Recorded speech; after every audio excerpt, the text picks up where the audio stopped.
मन लगने से नहीं होगा, बचपन पूरा उसके साथ ही गुजरा है, मेरे सामने हादसा हो गया, कैसे हम रह सकते हैं। क्या बच्चों को कोटा जैसे शहर भेजना चाहिए? जाहिर सी बात है, अपने बच्चों को लेके सभी चाहते हैं कि अच्छी जगह पहुंचे, तो ये भी आवश्यक है। क्या उसको हॉस्टल पीजी का प्रेशर हो सकता है, पेरेंट्स का हो सकता है? बात ये है कि किस इन पांचों स्टेक होल्डर्स को कैसे अपनी अपनी जगह अपने कर्तव्य को निभाना है। अगर व्यवस्था नहीं कर सकते, कम से कम ऐसे असंवेदनशील बयान तो ना दें। पीजी यहाँ पर जितने काफ़ी सारे पीजीज भी है जिसमें बच्चा रहता है, यहाँ पर 50 से 60 हज़ार बच्चे उस पीजी में भी रहते हैं यहाँ पर। वहाँ तक उस गाइडलाइन की पालना कराना बहुत बड़ा चुनौतीपूर्ण कार्य है प्रशासन के लिए भी और हॉस्टल एसोसिएशन के लिए भी। वो एक अछूता क्षेत्र ऐसा है जहाँ तक कि गाइडलाइन की पालना नहीं हो पाती।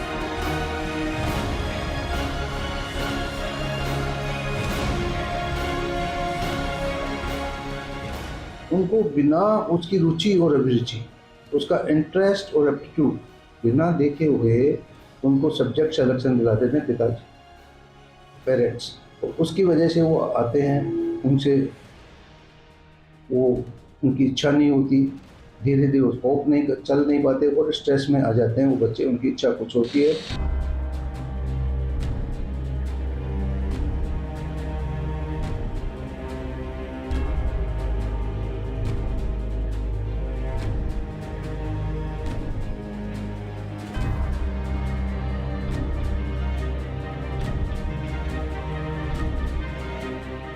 ये प्रेशर पढ़ाई का जो है वो तो नेचुरली मैं फील करता हूँ, वास्तव में बच्चों का प्रेशर तो है, लेकिन पेरेंट्स का प्रेशर ज़्यादा है।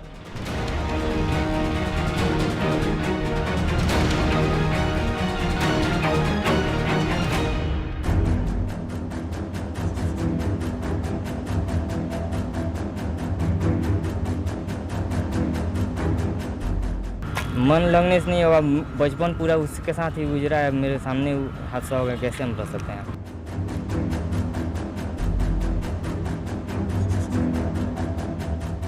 पंखे से कौन लटका, दीवार से कौन कूदा, फंदे पर कौन झूला, सिर्फ एक नंबर। कोचिंग सेंटर ने किसे खोया, परिवार ने किसे खोया, देश ने किसे खोया, सिर्फ एक नंबर। नीट जेई की जंग जीत जाता तो क्या होता, नंबर से रैंक बन जाता, घर का राजा बेटा कहलाता, कोचिंग सेंटर का स्टार बन जाता। पर किसी ने उससे नहीं कहा, जब पाने को है पूरा अंबर तो क्यों बनना है सिर्फ एक नंबर। सबको सिर्फ नंबर चाहिए, सबको उम्मीदों का आडंबर चाहिए। क्या करता फांसी लगाने वाला आदर्श, क्या करता छत से कूदने वाला आविष्कार। परिवार ने, समाज ने, शिक्षा के कारोबारी मिजाज ने, सबने तो उलझाया था रैंक की रेस में। सबके सपनों का इश्तिहार ही तो थे दोनों पढ़ने आए छात्रों के वेश में। बहरे सिस्टम, बहरे सरकार, बहरे परिवार, बहरे कारोबार। अब कह दो गलती पंखों की है, हम पंखे बदल देंगे। कह दो कमबख्त दीवारें ही हसरतों के मुकाबले ऊंची नहीं थी, हम उम्मीदों के साथ कंक्रीट की दीवारों को भी ऊंचा कर देंगे। कह दो फंदे की रस्सियां ही रास्ता भटक गई थी, कह दो कोटा में कमजोरों का स्वागत नहीं। कोटा के कलेक्टर साहब ने तो कह भी दिया है कि जो छात्र कमजोर हैं उन्हें घर वाले वापस बुला लें। प्रेशर पढ़ाई का जो है वो तो नेचुरली मैं फील करता हूँ, वास्तव में बच्चों का प्रेशर तो है, लेकिन पेरेंट्स का प्रेशर ज़्यादा है। पेरेंट्स का ये कहना, जैसे रात को बच्चे ने सुसाइड किया, उसके पेरेंट्स से बाद में बात की, उनका साफ साफ कहना था कि बच्चा पढ़ाई करने के लिए आया है, अरे कोचिंग से पढ़ाई नहीं कराएगी तो फिर हमारा क्या होगा, हम लाखों रुपये क्यों खराब कर रहे हैं। फिर स्कूल की तरह पढ़ाई अगर करानी उसको, फिर तो हम उसको यहाँ भेज क्यों रहे हैं। तो पढ़ाई करना उसका अगर प्रेशर होता है, हाँ ये पेरेंट्स को देखना चाहिए कि बच्चा प्रेशर लेने की स्थिति में है या नहीं है। बच्चा प्रेशर लेने की स्थिति में नहीं है या वो ऐसा नहीं कर पा रहा है, उसको टाइमली उसको निकाल लेना चाहिए।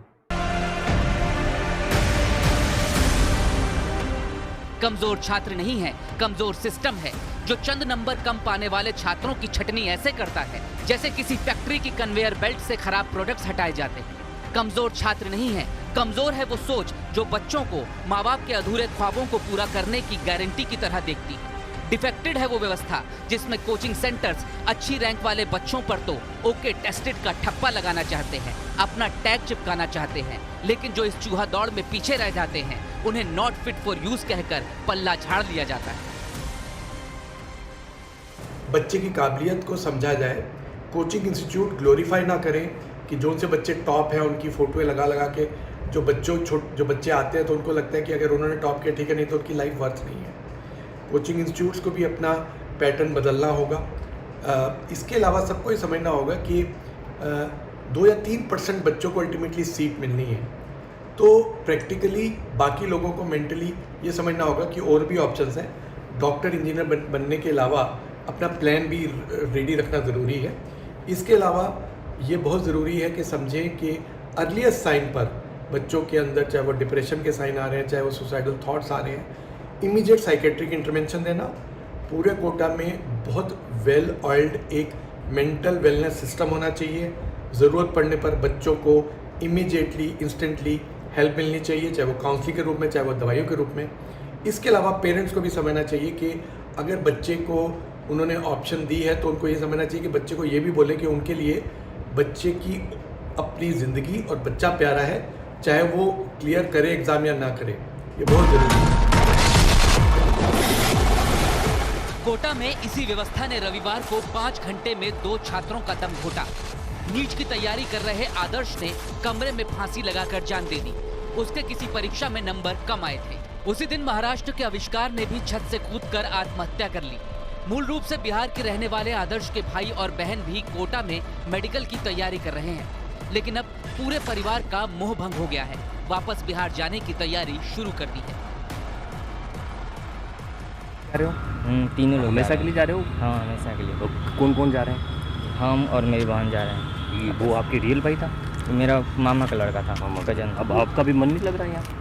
मन लगने से नहीं होगा, बचपन पूरा उसके साथ ही गुजरा है। मेरे सामने हादसा हो गया, कैसे हम रह सकते हैं। दोनों भाई बहन जा रहे हो, मेडिकल कर रहे थे दोनों? तीनों लोग मेडिकल कर रहे थे। हाँ, अब आप लोगों की फीस रिफंड हो गई बस? हाँ, तीनों लोग का फी रिफंड हो गया। मन नहीं है? मन नहीं है मतलब आपका, क्योंकि उनके बगैर फी करेंगे, मतलब मेडिकल की तैयारी करेंगे, छोड़ेंगे नहीं, लेकिन अभी मन नहीं है। कोटा में पिछले 1 महीने में 8 छात्र इसी तरह से अपनी जान दे चुके हैं। पिछले 8 महीनों में 23 छात्रों ने नंबरों की रेस का अंत अपने जीवन के अंत के साथ किया। इस साल जान देने वालों में मनीष, नासिर, धनेश, राशि, कृष्णा, अभिषेक, आदर्श और आविष्कार जैसे छात्र शामिल हैं। इस साल 8 महीनों में ही कोटा की गली गली में खुली गलाकाट प्रतिस्पर्धा की दुकानों ने 23 छात्रों की जान ले ली, और ये किसी भी एक साल में छात्रों द्वारा सुसाइड का रिकॉर्ड नंबर है। 2015 में 17, 16 में 16, 17 में 7, 2018 में 20, 2019 में 8, 2020 में 4, 2022 में 15 छात्रों ने जान दी थी। मान लें तो 4-5 स्टेक होल्डर हो गए कि इस तरह के एग्जाम कंडक्ट कराए जाते हैं, उसमें सरकार आ गई तो आप सरकार को भी दोषी मान सकते हैं। इस तरह के एग्जाम की क्या जरूरत है देश में? पर अगर हमें अच्छे बच्चे, इंटेलिजेंट बच्चे चाहिए तो ये प्रक्रिया भी हमें करने आवश्यक है। क्या बच्चों को कोटा जैसे शहर भेजना चाहिए? जाहिर सी बात है, अपने बच्चों को लेके सभी चाहते हैं कि अच्छी जगह पहुंचे, तो ये भी आवश्यक है। क्या उसको हॉस्टल पीजी का प्रेशर हो सकता है? पेरेंट्स का हो सकता है। बात ये है कि इन 5 स्टेक होल्डर्स को कैसे अपनी अपनी जगह अपने कर्तव्य को निभाना है। पीजी यहाँ पर जितने काफ़ी सारे पीजीज भी है जिसमें बच्चा रहता है, यहाँ पर 50 से 60 हज़ार बच्चे उस पीजी में भी रहते हैं यहाँ पर। वहाँ तक उस गाइडलाइन की पालना कराना बहुत बड़ा चुनौतीपूर्ण कार्य है, प्रशासन के लिए भी और हॉस्टल एसोसिएशन के लिए भी। वो एक अछूता क्षेत्र ऐसा है जहाँ तक कि गाइडलाइन की पालना नहीं हो पाती। कोटा में 150 से ज्यादा कोचिंग संस्थान हैं, 4000 से ज्यादा हॉस्टल्स हैं, 40,000 से ज्यादा पेइंग गेस्ट एकोमोडेशंस हैं। 10 लाख की आबादी वाले कोटा में कोचिंग के कारोबार से करीब 2 लाख लोग जुड़े हैं। कोटा में एक कोचिंग सेंटर में एडमिशन और रहने के खर्च को मिला लिया जाए तो एक छात्र को एक साल में औसतन 2.5 लाख रुपए खर्च करने होते हैं। कोटा में हर साल करीब 2 लाख छात्र पढ़ने आते हैं। इस हिसाब से देखा जाए तो कोटा में कोचिंग और उससे जुड़ी सुविधाओं का कारोबार करीब 5,000 करोड़ रुपए का है, और ये कारोबार ही है जिसने कोटा में ये हालात पैदा किए हैं। कोटा में छात्रों के बढ़ते आत्महत्या के मामलों को देखते हुए सुपर 30 के संस्थापक आनंद कुमार भी कहने को मजबूर है कि कोचिंग संचालक इसे सिर्फ कमाई का जरिया न बनाएं। लेकिन ज्यादातर कोचिंग संचालक जिम्मेदारी लेने के लिए तैयार नहीं हैं। जिन हॉस्टल्स में छात्र रहते हैं वहां स्प्रिंग वाले पंखे तो लगाए जा रहे हैं, लेकिन छात्रों को स्प्रिंग की तरह क्यों दबाया जाता है? क्यों कोटा यहां पढ़ाई करने आए छात्रों को एक प्रेशर कुकर की तरह लगने लगता है? इसका जवाब किसी के पास नहीं है।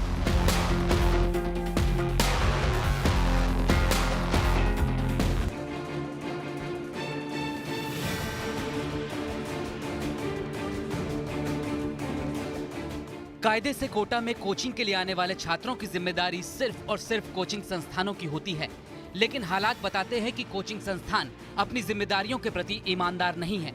इधर छात्रों ने फीस चुकाई और उधर जिम्मेदारी खत्म। अब इसके आगे छात्र अकेला महसूस करे या दबाव, कोई उनकी था लेने वाला नहीं है।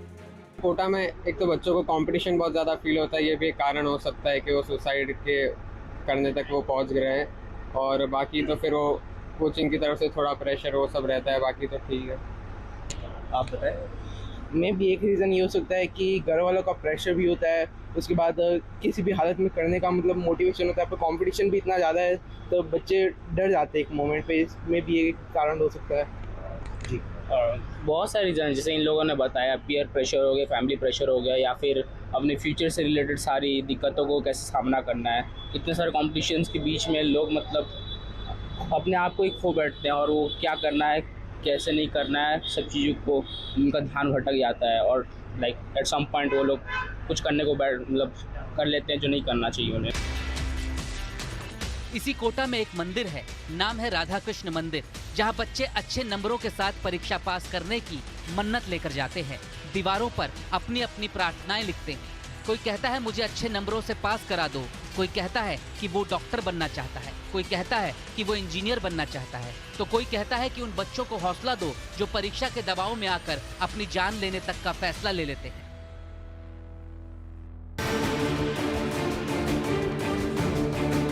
विडंबना देखिए, 2022-2023 के लिए नीट पास करके मेडिकल संस्थानों में जाने वाले छात्रों के लिए सीटें हैं 1,01,088 और जेईई के लिए सीटें हैं 39,767।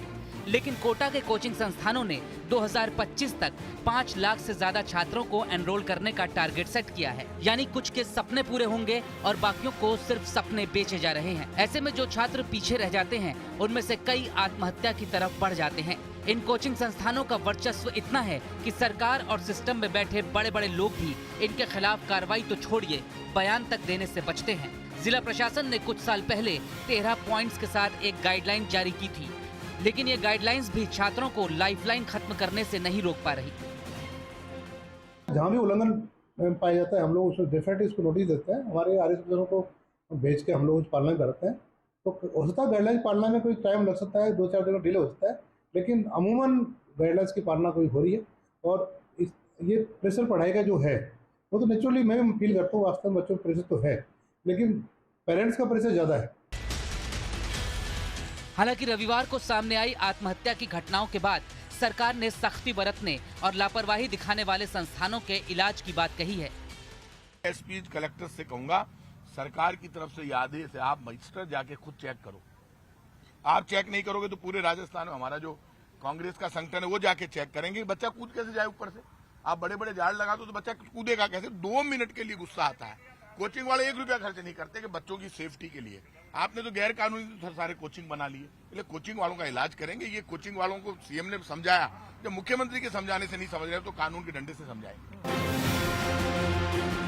मंत्री जी ऐसे कोचिंग संस्थानों की तुलना माफिया से तो कर रहे हैं, लेकिन सवाल ये है कि शिक्षा का कारोबार करने वाले इन संस्थानों को अब तक माफी क्यों दी जाती रही? छात्रों की आत्महत्याओं के बढ़ते मामले अब चुनाव से पहले राजनीति का केंद्र भी बन गए हैं। राजस्थान से बीजेपी के सांसद राज्यवर्धन सिंह राठौर ने तो इसे सीधे सीधे अशोक गहलोत सरकार की गलती बता दिया है। कोचिंग इंस्टीट्यूट्स अपने आप में युवाओं को मदद देने के लिए है, मोबाइल फोन युवाओं को मदद देने के लिए है, पूरा करिकुलम उसमें होता है, दुनिया की जानकारी उसमें होती है। अगर व्यवस्था नहीं कर सकते, कम से कम ऐसे असंवेदनशील बयान तो ना दें। रीड पेपर लीक होना, बेरोजगारी यहां पर बढ़ते जाना, व्यवस्था कोई ऐसी नहीं करना कि बाहर से कोई इंडस्ट्री राजस्थान के अंदर आ जाए, ये पूरी की पूरी नाकामी राजस्थान सरकार की है। अब हरकत में आई सरकार और जिला प्रशासन ने हालात बदलने के लिए प्रयास शुरू किए हैं। गाइडलाइंस के तहत संस्थानों को रविवार को छात्रों को छुट्टी देनी होगी और हफ्ते में 1 दिन हाफ डे होगा, बाकी का दिन फंडे के रूप में मनाया जाएगा। कोटा शहर के पुलिस अधीक्षक ने स्टूडेंट थाना खोलने का प्रस्ताव भी प्रशासन को भेजा है। बोलते हैं ना कि ऐसे एग्जाम ही देश में क्यों कंडक्ट कराए जा सकते हैं। आप माने तो 4-5 स्टेक होल्डर हो गए कि इस तरह के एग्जाम कंडक्ट कराए जाते हैं, उसमें सरकार आ गई, तो आप सरकार को भी दोषी मान सकते हैं। इस तरह के एग्जाम की क्या जरूरत है देश में। पर अगर हमें अच्छे बच्चे, इंटेलिजेंट बच्चे चाहिए तो ये प्रक्रिया भी हमें करने आवश्यक है। क्या बच्चों को कोटा जैसे शहर भेजना चाहिए? जाहिर सी बात है, अपने बच्चों को लेके सभी चाहते हैं कि अच्छी जगह पहुंचे, तो ये भी आवश्यक है। क्या उसको हॉस्टल पीजी का प्रेशर हो सकता है? पेरेंट्स का हो सकता है। बात यह है कि इन पांचों स्टेक होल्डर्स को कैसे अपनी अपनी जगह अपने कर्तव्य को निभाना है।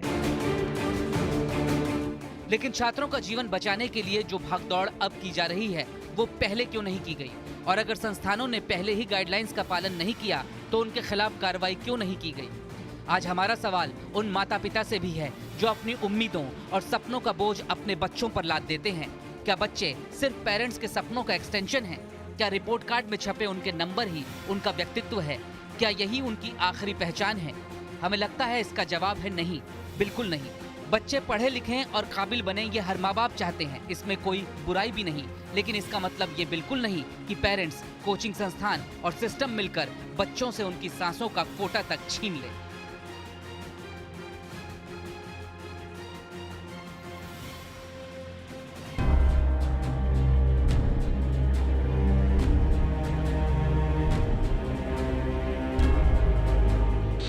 मन लगने से नहीं होगा, बचपन पूरा उसके साथ ही गुजरा है। मेरे सामने हादसा हो गया, कैसे हम रह सकते हैं?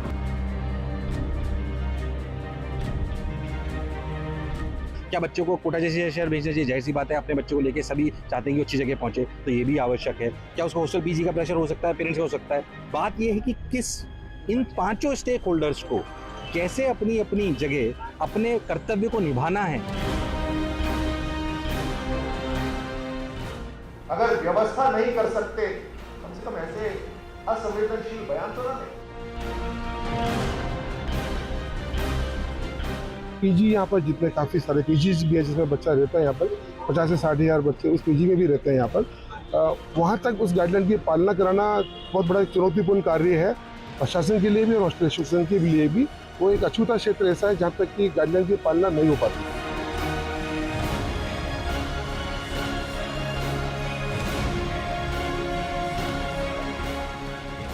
उनको बिना उसकी रुचि और अभिरुचि, उसका इंटरेस्ट और एप्टीट्यूड बिना देखे हुए उनको सब्जेक्ट सिलेक्शन दिला देते हैं पिताजी, पेरेंट्स। तो उसकी वजह से वो आते हैं, उनसे वो उनकी इच्छा नहीं होती, धीरे धीरे वो होप नहीं चल नहीं पाते और स्ट्रेस में आ जाते हैं वो बच्चे। उनकी इच्छा कुछ होती है।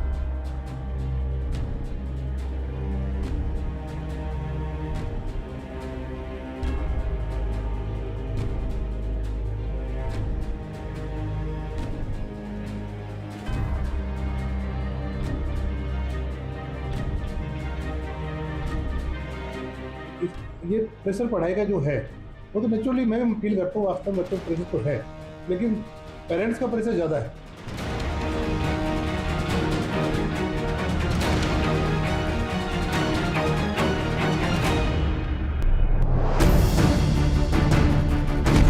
INDIA का एक झंडा, अलग अलग एजेंडा। नरेंद्र मोदी के नट्टी पकड़े हुए हटाना। मोदी के खिलाफ INDIA का प्रधानमंत्री कौन? पास कई प्राइम मिनिस्टर कैंडिडेट हैं। समाजवादी पार्टी की तरफ से देखेंगे तो अखिलेश यादव जी इतने मजबूत चेहरे हैं। नीतीश कुमार जी प्रधानमंत्री पद के लिए भी और संयोजक के पद के लिए वो सारी योग्यताएं रखते हैं। सब लोगों को लगता है कि राहुल गांधी बने। 24 की लड़ाई कौन करेगा? I.N.D.I.A की अगुवाई। व्यक्तिगत कोई मेरी इच्छा नहीं है, मैंने ऐसा नहीं कि हमको ये चाहिए, सब बात कामचीत करनी है। हमारा तो है कि सबको एकजुट करें। कोई पद का या कोई चीज की इच्छा नहीं है। चुनाव तो कभी भी हो सकता है, ये कोई जरूरी है कि समय पर करावे। मोदी के खिलाफ INDIA हिट या हिट विकेट?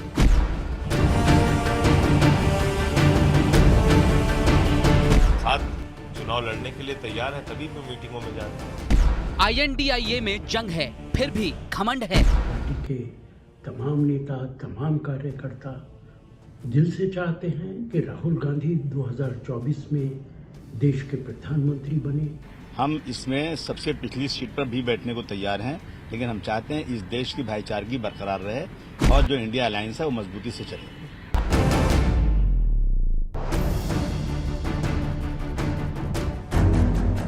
नरेंद्र मोदी के खिलाफ विपक्षी एकता का नारा लिए INDIA गठबंधन तैयार है। पटना और बेंगलुरु के बाद मुंबई में INDIA वालों की तीसरी मीटिंग की तैयारी चल रही है। सूत्रों के मुताबिक INDIA गठबंधन ने अपना एक झंडा भी तैयार कर लिया है। झंडे में केसरिया, नीले और हरे रंग में इंडिया लिखा होगा, लेकिन विपक्ष के झंडे में अशोक चक्र नहीं होगा। लेकिन बड़ा सवाल ये है कि INDIA का झंडा एक होने से क्या गठबंधन में शामिल पार्टियों का एजेंडा भी एक हो पाएगा? क्योंकि जब INDIA गठबंधन में ये तक साफ नहीं हुआ है कि इसका संयोजक कौन होगा, 2024 में नरेंद्र मोदी के खिलाफ चेहरा कौन होगा, INDIA गठबंधन की अगुवाई कौन करेगा, उससे पहले ही कांग्रेस ने प्रधानमंत्री पद के लिए दावा ठोक दिया है। कांग्रेस ने कहा है कि 2024 में प्रधानमंत्री राहुल गांधी ही बनेंगे। इसीलिए सवाल है कि INDIA गठबंधन की बैठक से पहले ही क्या प्रेशर पॉलिटिक्स शुरू हो गई है? क्योंकि मुंबई में होने वाली बैठक से पहले ही राजस्थान के मुख्यमंत्री अशोक गहलोत ने कहा है कि राहुल गांधी ही प्रधानमंत्री पद के उम्मीदवार हैं। गठबंधन में शामिल JDU ने कहा कि नीतीश कुमार में प्रधानमंत्री बनने की सारी योग्यताएं हैं। वहीं TMC भी कह चुकी है कि प्रधानमंत्री पद के लिए ममता बनर्जी ही सबसे योग्य उम्मीदवार हैं। और अब तो समाजवादी पार्टी ने भी कह दिया है कि INDIA गठबंधन में PM पद की रेस में अखिलेश यादव भी शामिल हैं। यानी ये तो तय है कि INDIA गठबंधन में सब ठीक नहीं है। झंडा भले एक होने वाला है, लेकिन मोदी के खिलाफ चेहरा कौन होगा, इसके लिए सभी पार्टियों का एजेंडा अलग अलग है। हमारे पास कई प्राइम मिनिस्टर कैंडिडेट हैं। समाजवादी पार्टी की तरफ से देखेंगे तो अखिलेश यादव जी इतने मजबूत चेहरे हैं, उधर ममता जी भी हैं, नीतीश जी भी हैं, तो कई चेहरे हमारे पास हैं जो मजबूत हैं। और 140 करोड़ के देश में अगर आपके पास चेहरे ना हो 2-4, तो फिर क्या है का 140 करोड़ का देश है? इसके मतलब हमारे पास कितने चेहरे हैं? ये दिखाता है कि देश में लोकतंत्र है। लेकिन भारतीय जनता पार्टी में एक चेहरे के अलावा दूसरे चेहरे का नाम लेने में वो डरने लग जाते हैं। प्रधानमंत्री पद की दावेदारी और गठबंधन की अगुवाई के अलावा भी INDIA में शामिल पार्टियों के बीच जबरदस्त टकराव है।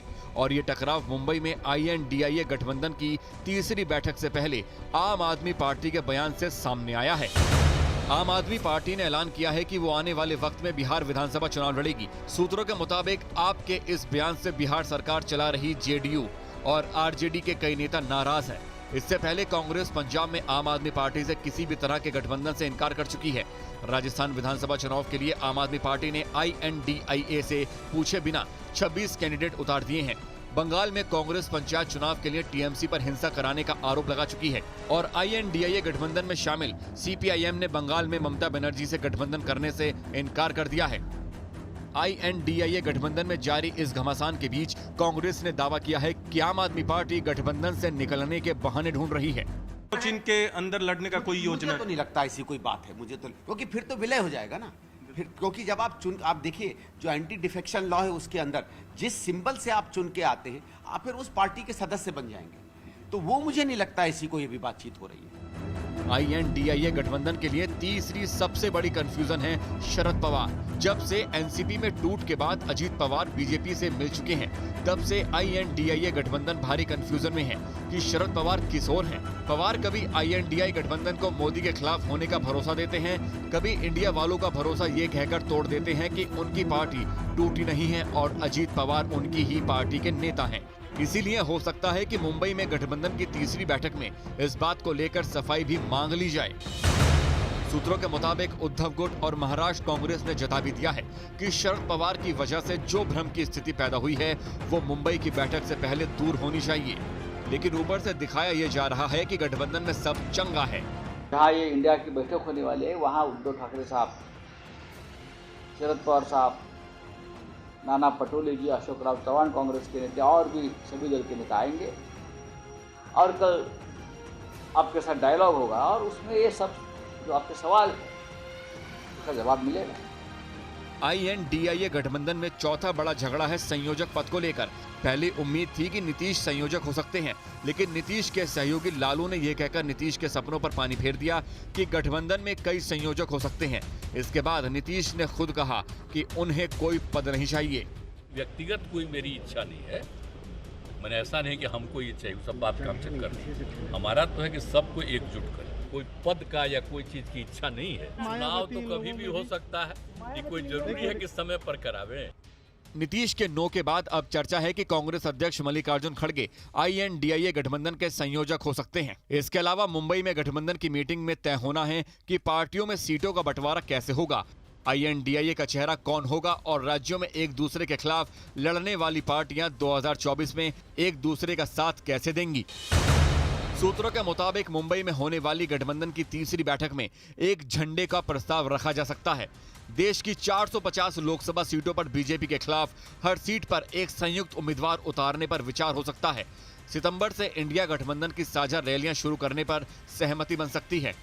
यानी मुंबई की बैठक INDIA गठबंधन के लिए बड़ा इम्तिहान है और इस बैठक के बाद साफ हो जाएगा कि INDIA गठबंधन को लेकर अमित शाह ने जो भविष्यवाणी की थी वो सही साबित होगी या नहीं। विपक्ष के सदस्यों को कि आप दिल्ली की सोचिए, एलायंस की मत सोचिए, एलायंस से फायदा नहीं होने वाला है।